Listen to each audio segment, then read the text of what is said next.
गांव के किनारे एक छोटा सा घर था जिसमें एक किसान रमेश अपनी पत्नी सीमा और छोटे बेटे राजू के साथ रहता था। रमेश बहुत मेहनती था, लेकिन उसके पास जमीन कम थी।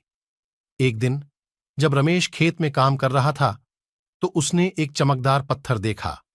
उसने वह पत्थर उठाया और घर ले आया। सीमा ने पत्थर को देखकर कहा, यह तो साधारण पत्थर जैसा लगता है। लेकिन रमेश को कुछ अलग महसूस हुआ।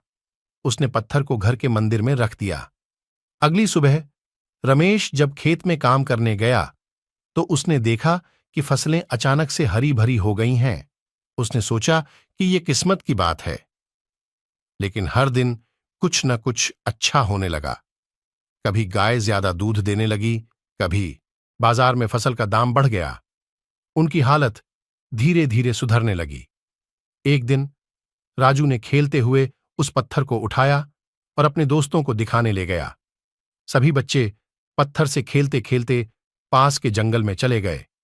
वहां एक बूढ़ी औरत मिली जिसने बच्चों को देखकर कहा, यह पत्थर बहुत कीमती है, इसे संभाल कर रखना।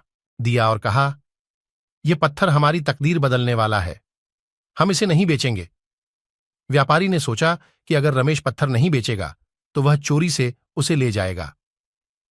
एक रात व्यापारी ने चुपके से पत्थर को चुरा लिया। लेकिन अगले दिन गांव में हर चीज उलट पुलट होने लगी। रमेश की फसलें सूखने लगीं, गायें बीमार हो गईं और पूरे गांव में अशांति फैल गई।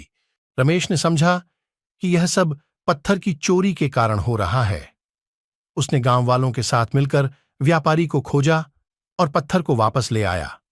उन्होंने फिर से पत्थर को गांव के मंदिर में रख दिया और भगवान से माफी मांगी। कुछ ही दिनों में गांव की स्थिति फिर से सुधरने लगी। रमेश और उसके परिवार ने समझ लिया कि असली ताकत मेहनत, सच्चाई और ईमानदारी में है। पत्थर सिर्फ एक माध्यम था, लेकिन उनकी मेहनत और सच्चाई ने ही उनकी तकदीर बदली थी। इस प्रकार रमेश और उसका परिवार सुखी और खुशहाल जीवन जीने लगा। उन्होंने कभी लालच नहीं किया और हमेशा सच्चाई और मेहनत का मार्ग अपनाया। वीडियो अच्छा लगा तो हमारे चैनल को सब्सक्राइब कीजिए। जय हिंद।